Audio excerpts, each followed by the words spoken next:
All right, join me now in studio. He is a contributor to this program, but his outfit is the best when it comes to understanding the information you need to actually just, if you want to just enjoy the events more when it comes to these fields. He is, of course, Keith Stewart from Read the Line. My friend, good to see you. Good morning. Gary, good morning. Yeah, it is a little chilly down here in Charlotte. I brought out the cashmere myself. Yeah, the Jersey boy has come south, and you found snow in these parts. I don't know if I can compete with the zip-up blazer, but touche.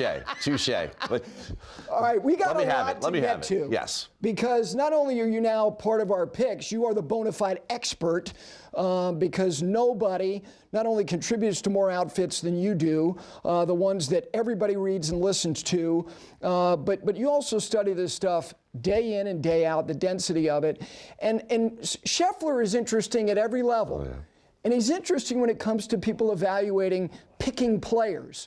How much has changed when it comes to Scheffler and Fields and the information and the data when you go, I like him this week? Well, of course you do. How much has changed? I mean, a lot of things have changed, but you know, this is the perfect week to ask that question, because 4 years ago when it was his first win, and we actually predicted this one at Read the Line in a playoff of all things, playoffs, right? On Super Bowl Sunday, you know, Rams, Bengals, you know, that was a little while ago, but he was plus 2,800 to win that day.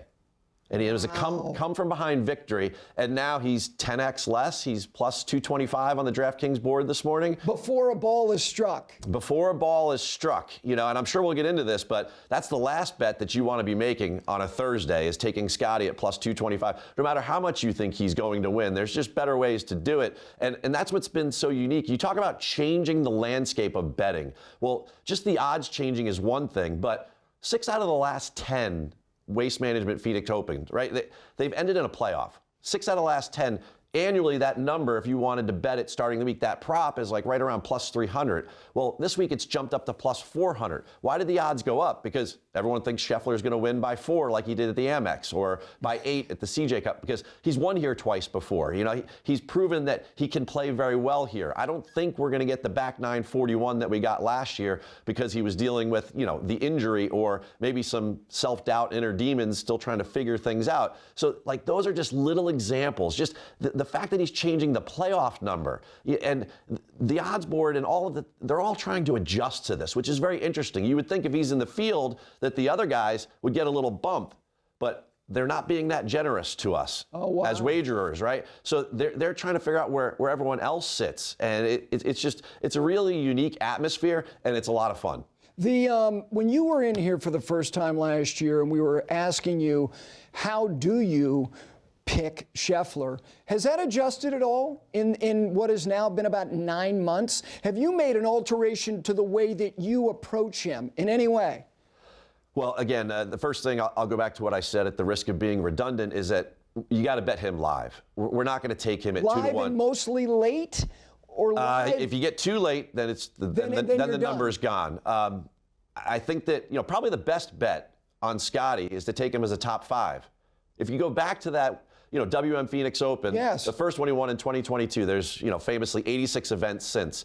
He's had 54 top 5s. The top 5 number is minus 150. Now, I know you're laying a little bit, but that's pretty good. If you want to go a little bit more risky, like there's nobody that's been better on a Thursday. I mean, even better than Tiger on Thursdays. He doesn't everybody on every day. He led every day, but Thursday's his day. Okay. He gains more on the field on average. He almost gains 4 strokes on the field on average on Thursdays. Wow. Which is very unlike the guys like Jack and Tiger, who kind of like built momentum in a golf tournament. He just goes right after you. 63 at the Amex just like, what, 3 weeks ago? So, like, you're going to get 10 to 1, 11 to 1 on the boards on a Thursday, one day. You take a shot at it. That's, what, 4 times his odds in order to win the tournament after 4 rounds? I mean, that's an opportunity. If you're worried about, you know, a bunch of guys are going to tie him, I don't want to go for the 10 to 1. For just him to, you know, a top 5 on a Thursday right now in DraftKings is plus 285. So think about that. You're going to get almost 3 to 1 or more than he's going to get after 4 rounds, and all he needs is a top 5 tomorrow. Okay, we're going to get to all of our picks and ask you specifically about yours, but Koepka, he's had success here. He's got a start. He got 4 rounds. How do you evaluate him this week? You know, a lot of people are going to look at, what, the 56th place last week there at the Farmers, and they're going to say, oh, you know, Brooks isn't quite ready yet. You know, he doesn't like regular PGA Tour events, but I kind of look at it a different way. He was 11th in strokes gained tee to green last week. He hit it really, really good. A lot of people just don't putt that Pacific Poa annua grass very well. They just don't. And if you go to Live Golf, they don't play on that surface at all. So for a couple of years now, he hasn't had any experience there. He lost 5 strokes putting on Saturday, and yet he still made the cut, and he finished 56th in the field. The ball striking was really good. Now he's coming to a place, he's played 5 times, he's won twice. The last time he played here was 3rd, and Brooks is, in all 5 starts, he's always gained with the putter. I mean, I think Brooks is a real threat this week, and there's no man, albeit maybe a comparison to Russell Crowe, who loves the arena and the bro culture more than Brooks. He'll be fired up. Yeah, that is true. All right, we're going to put our picks for the whole staff. And again, let's remember something. There's one expert that makes picks, and it's the guy sitting to my left. But as we look at the standings, stop patronizing me. I'm coming off a missed cut. Thanks, Xander, for missing your first cut in forever. You're inching up. Again, I think you're patronizing all of us. Brendan, not. Brendan is who he is. He's perfectly branded as the guy who loves the position he's in. At the bottom. All right, so with that being said, here are the picks from everybody. First of all, before we get to yours and Maverick McNeely, any thought on any pick that jumps out from anybody else? Well, it's interesting. I do like a lot of Siwoo Kim this week. You do? Yeah, absolutely. Look at Gil Hanse. Yeah, he's got 3 starts this year, and of the guys that have played very well. Yeah, he's gaining over 8 strokes, tee to green in every start. Yeah, with Siwoo, it's always been the putter, but he has a very good history coming in here. He's a good putter on Poa Trivialis.